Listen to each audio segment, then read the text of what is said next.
सुस्वागतम सुस्वागतम सुस्वागतम. नमस्कार विद्यार्थी मित्रांनो, मी इयत्ता 6वी अ ची विद्यार्थिनी वैष्णवी रोहिदास पेखरे आजच्या कार्यक्रमाचे सूत्रसंचालन करत आहे. आज 12 मार्च म्हणजेच यशवंतराव चव्हाण साहेब महाराष्ट्राचे माजी पहिले मुख्यमंत्री तसेच कर्मवीर ॲडव्होकेट बाबुराव ठाकरे साहेब विप्र समाज संस्थेचे माजी सरचिटणीस यांची जयंती. सर्वप्रथम मी विद्यालयाचे उपमुख्याध्यापक आदरणीय श्री ठाकरे सर, पर्यवेक्षक आदरणीय श्री पवार सर, उपस्थित सर्व शिक्षकवृंद, शिक्षकेतर कर्मचारी व माझ्या विद्यार्थी मित्रमैत्रिणींनो, आपले मनपूर्वक स्वागत करते व आजच्या कार्यक्रमास सुरुवात करते.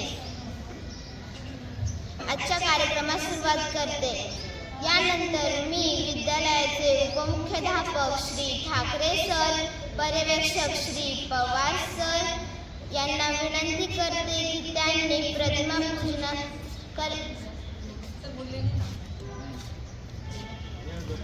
यानंतर मी या कार्यक्रमाचे अध्यक्षस्थान विद्यालयाचे उपमुख्याध्यापक आदरणीय श्री ठाकरे सर यांना स्वीकारण्यास विनंती करते. धन्यवाद सर. समयीच्या शुभ्र काळात तेजाच्या झळा, अंधार सारा सरून जावा, प्रकाश यावा घराघरा. जीवनाला हवी प्रकाशाची वाट, दिव्य अशा या दीप प्रज्वलनाने करूया कार्यक्रमाची सुरुवात. यानंतर विद्यालयाचे उपमुख्याध्यापक श्री ठाकरे सर व पर्यवेक्षक श्री पवार सर यांना विनंती करते की त्यांनी कैलासवासी यशवंतराव चव्हाण साहेब व कर्मवीर ॲडव्होकेट बाबुराव ठाकरे साहेब यांच्या प्रतिमेचे पूजन करावे.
कधी त्यांनी मैत्रीची नाती तोडली नाही. संस्कृत विचारांचा हा महान वारसा, यशवंतराव साहेब म्हणजे महाराष्ट्राच्या प्रतिभेचा आरसा. यानंतर मी यशवंतराव चव्हाण साहेब यांच्याविषयी मनोगत व्यक्त करण्यासाठी मंचावर आमंत्रित करते माझी वर्गमैत्रीण आदिश्री शेलार.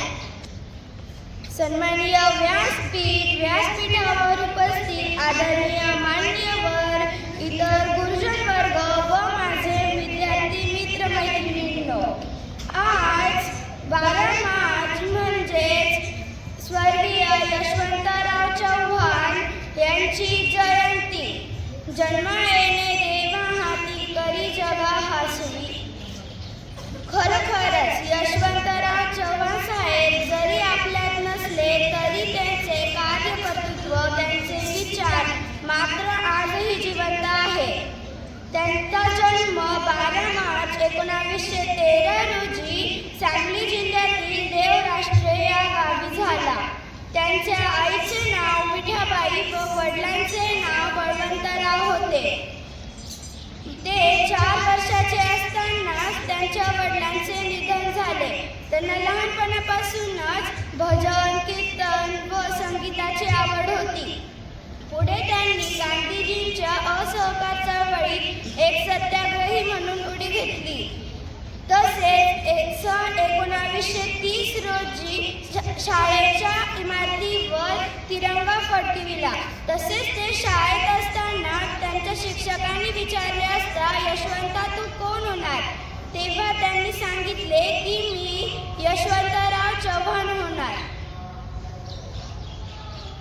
त्यानंतर 1956 रोजी मुंबई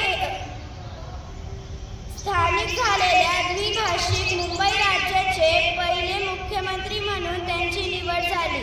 तसेच मुंबईसह स्वतंत्र महाराष्ट्र निर्माण झाल्यानंतर महाराष्ट्राचे मुख्यमंत्री म्हणूनही त्यांचीच निवड झाली. यशवंतराव साहेबांना दिलेली कामगिरी उत्तमरित्या पार पाडत होते, म्हणून त्यांना पुढील काळात विविध वेगवेगळी पदे प्राप्त होत गेली. संरक्षण मंत्री, गृहमंत्री, अर्थमंत्री, परराष्ट्र मंत्री ही सगळी पदे त्यांनी त्यांच्या हुशारीच्या जोरावर उत्तमरित्या सांभाळली. ते 8व्या केंद्रीय वित्त विभागाचे अध्यक्षही होते. त्यांचे आर्थिक विचार प्रामुख्याने शेती, उद्योग, विकासातील समस्या, आर्थिक विषमता व नियोजनाचे महत्त्व इत्यादींवर निगडीत होते.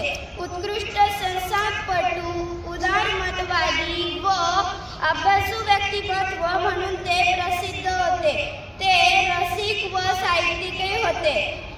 युगांतर, सह्याद्रीचे वारे, कृष्णकाठ व ऋणानुबंधू ही त्यांची साहित्य संपदा होती.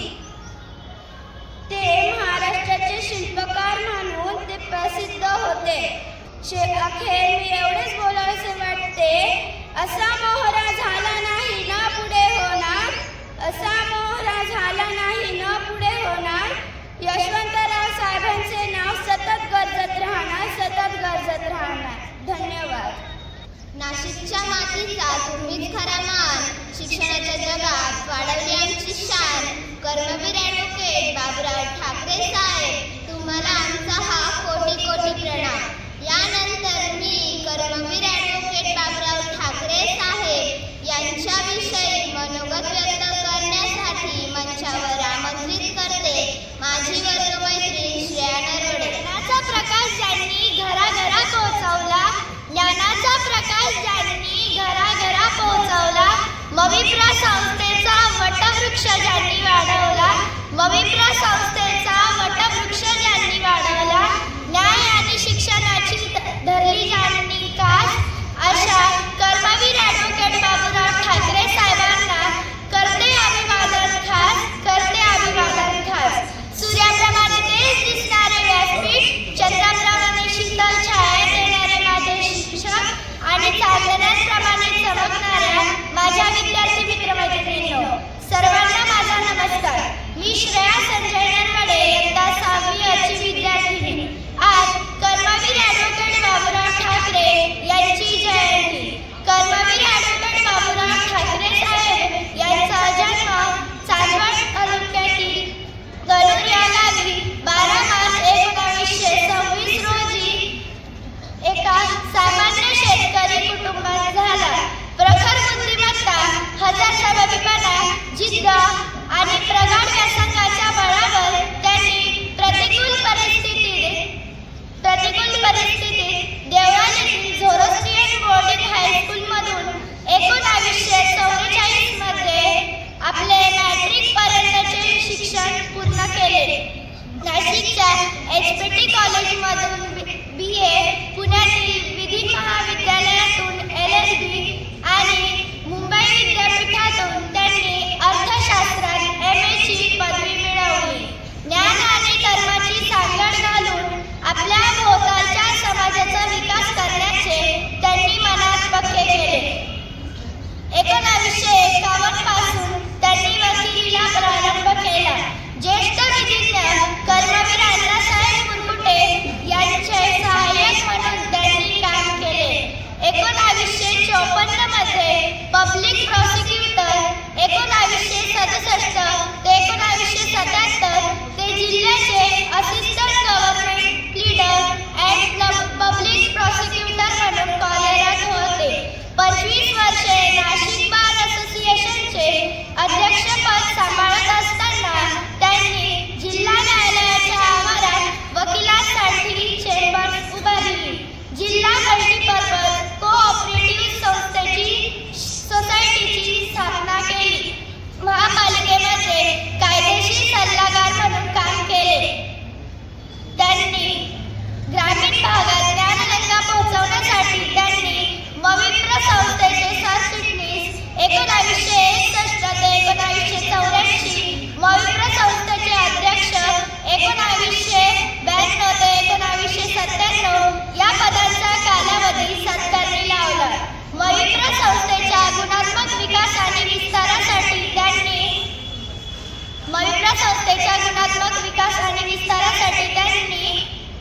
शिक्षणाचे जाळे खेड्यापाड्यापर्यंत विकले.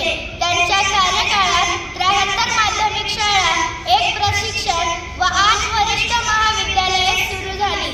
संस्थेसाठी सरकारी अनुदानांवर पूर्णपणे अवलंबून न राहता त्यांनी दानशूरांकडून निधी जमवला. सत्काराच्या 5 लाखाच्या थैलीमध्ये स्वतःचे 1.5 लाख भरीस घालून 6.5 लाख रुपये संस्थेसाठी निधी जमा करत दातृत्वाचा वस्तुपाठ घातला. जिल्हा छत्रपती शिवाजी स्मारक समितीचे अध्यक्ष असताना त्यांनी जिल्हा न्यायालयासमोर राजांचा अश्वारूढ पुतळा उभारला. जिल्हा छत्रपती शिवाजी समिती उभारण्यात त्यांचा वाटा होता. त्यांनी पुणे विधी सभा, एक्झिक्युटिव्ह काउन्सिलचे सदस्य, महाराष्ट्र शिक्षण संस्था संचालक संघ महामंडळाचे सरचिटणीस व कार्याध्यक्ष म्हणून काम केले. साहेबांच्या असीम कार्याची नोंद घेऊन मविप्र संस्थेतर्फे अमृत महोत्सवी सोहळ्यात ज्येष्ठ नेते शरदचंद्र पवार यांच्या हस्ते साहेबांना सन्मानित केले. चित्रपट महर्षी दादासाहेब फाळके स्मारक उद्घाटनाप्रसंगी त्यांना नाशिक गौरव पुरस्कार प्रदान करण्यात आला. अशा कणखर, करारी, सत्य, तत्वनिष्ठ, न्यायनिपुण आदी गुणांनी परिपूर्ण असलेले व्यक्तिमत्व 23 फेब्रुवारी 2005 रोजी आपल्या कार्याचा कीर्ती सुगंध मागे ठेवून अनंतात विलीन झाले. शेवटी आभाळाचा कागद केला आणि सागराची शाही केली तरी या कर्मवीरांचा इतिहास कधी संपणार नाही. बहुजन